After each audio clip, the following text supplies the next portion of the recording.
Sir, प्रधानमंत्री नरेंद्र मोदी बिहार दौरे पर आए थे, मोतिहारी में आए थे। बिहार में किस तरह से लोगों को बिहार बजट में दिए थे, क्या क्या दिए थे? हमारे प्रधानमंत्री जी आए थे जो अभी बिहार में, तो हमें 7,217 करोड़ की सौगातें देकर गए हैं। इसके पहले हमारे बिहार के लिए बहुत सारी सौगातें देकर गए हैं और बहुत सारी चीज़ों का उद्घाटन भी किए, शिलान्यास भी किए। और बिहार जो बदल रहा है, वह बदलता बिहार अब दिख रहा है।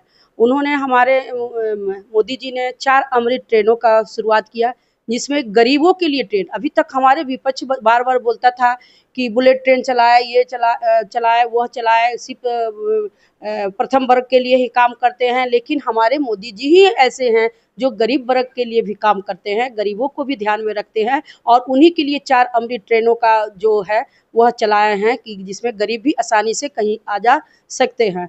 और हमारे जो मोदी जी जो बिहार को सौगात दिए हैं, उसमें आईटी सेक्टर में भी बहुत सारी ऐसे योजनाएं आएगा, अभी चल रहा है, काम भी चल रहा है। और बाकी ऐसे बिहार में जो सड़क है, ट्रेनें हैं, स्टेशनों की जो आधुनिकीकरण है, अनेकों एम्स हॉस्पिटल भी खुल गए और कितने एयरपोर्ट खुल गए। ये सब सौगातें तो हम लोग का ऑलरेडी बिहार जो बदलता बिहार है वह दिख रहा है। यही जब विपक्ष का विपक्ष आरोप लगा रही है कि बिहार में प्रधानमंत्री नरेंद्र मोदी जी आते हैं और जुमला करके चले जाते हैं, उद्योग पर बात नहीं करते, शिक्षा पर बात नहीं करते हैं, बेरोजगारी पर नहीं बात करते हैं। इस बार 2025 में बिहार में जिस तरह से युवा की सरकार बनेगी, क्या कहिए? नहीं, उनके विपक्ष को बोलना काम है। विपक्ष को जब मौका मिला था, महागठबंधन को मौका मिला था, तो आप लोगों ने क्यों करके दिखाया? आपने तो सिर्फ घोटालाबाजी किया और आप लूट खसोट, चोरी, अपहरण ये करके दिखाया। महिलाएं को 7 बजे कैद करके दिखाया, युवा भी घर में 7 बजे कैद हो जाते थे, पलायन रोक नहीं पाए, रोजगार ला नहीं पाए। आप क्या करते थे? आपको तो मौका दिया गया था। हमारे तो अभी बिहार में कितने रोजगार आ रहे हैं, करोड़ों लोगों को, युवाओं को रोजगार मिल रहा है। अभी हमारे मोदी जी ने बोला आईटी हब हम बनाएंगे बिहार में भी, और वो भी अगस्त से शुरू हो जाएगा। ये सारे बेरोजगार लड़कों को हम नौकरी देंगे, 15-15 हजार रुपये के लिए भी अभी सौगात देने के लिए बात की अगला है। बार भी मोदी जी बोले थे कि दरभंगा में एयरपोर्ट बनेगा, अभी तक कुछ नहीं हुआ। चाय मिल जो चीनी मिल जो है 2025 में भाषण में कहे थे कि चाय मिल चालू हो जाएगी, वहाँ का चाय पिएंगे। विपक्ष तो आरोप लगा रही है कि बस आकर बोलते हैं, जुमला करते हैं और फिर चुनाव खत्म होता है चले जाते हैं। विपक्ष का काम है बोलना, क्योंकि उनको काम हमारा दिखता नहीं है। यही बिहार था ना कि जब हम लोग रोड पर चलते थे, सुबह चलते थे तो रात में पहुंचेंगे नहीं, उस पर भी शंका रहता था। अभी रोड देख ले कि गांव-गांव की रोड भी कितनी अच्छी रोडें बन गई है, रेल की कितनी सुविधाएं हो गई। अभी स्टेशनों की जो आधुनिकीकरण हो गया, इतने रोजगार आ गए, पलायन रुकने लगा है, कितनी फैक्ट्रियां भी तो खुल गई। हमारे बक्सर में ही चले जाइए, कोको कोला की फैक्ट्री खुल गया है, एथेनॉल फैक्ट्री खुल गया है। बहुत सारे रोजगार हम लोगों को अभी आया, वह चीज़ आपको नहीं दिखता है। आप सिर्फ विपक्ष जो है वो आरोप लगाने का काम करते हैं।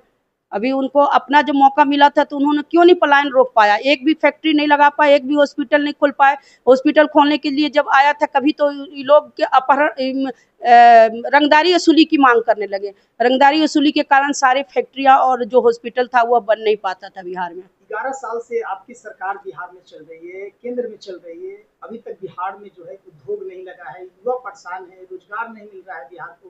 सिर्फ जुमला नहीं चाहिए, विपक्ष लगातार आरोप लगा रही है एनडीए सरकार पर। नहीं, हमारे यहाँ रोजगार तो मिल रहा है। अभी रोजगार मेला लगा, उसमें भी रोजगार मिला। और हमारे सरकारी नौकरियां भी कितनी निकाल कर अभी दिया गया। अभी 1 करोड़ अभी नौकरी हमारे दिए। अभी हमारे नीतीश कुमार जी जो एनडीए की सरकार है, अभी बिजली दरों में जो हमारी छूट दिया गया है कि हमें 125 यूनिट बिजली फ्री दिया जाएगा और हमारी महिलाओं को 35% आरक्षण दिया जाएगा। हमारे विकास के अलावे हमारे युवा महिला पर भी ध्यान दिया जाता है। तो आपको जब मौका मिला था महागठबंधन, तो आपने क्यों नहीं कुछ करके दिखाया? आप सिर्फ हमारे ऊपर आरोप लगाते कि हमने कुछ नहीं किया। तो आपको दिखता नहीं है ना कि हम क्या किए क्या नहीं किया? आपको देखना पड़ेगा कि हमने हमारे समय में क्या क्या काम हुआ, कितने परिवर्तन हुआ, विकसित बिहार दिखने लगा।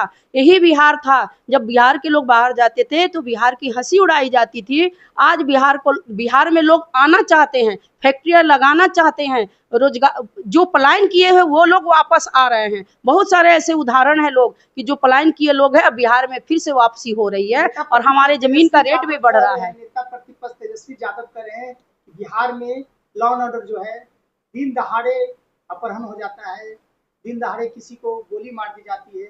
क्या कर रही है ये सरकार? कुछ नहीं कर रही है बिहार के लिए। मैं तेजस्वी यादव जी से पूछना चाहती हूँ, तेजस्वी यादव जी, आपके अंदर बैठे हुए, सदन में बैठे हुए लोग, आपका आपकी जब सरकार थी तो आपके मंत्री लोग ही गुंडई करवाते थे ना, आपके ही लोग गुंडई करवाते थे, रंगदारी करवाते थे, अपहरण करवाते थे, खून करवाते थे। और आज तो जो करते हैं खून, अभी खेमका जी का आप सुने होंगे, अभी चंदन मिश्रा का कांड सुने होंगे, 4 दिनों के अंदर दोनों हत्यारे पकड़ा गए, दोनों कांड के अपराधी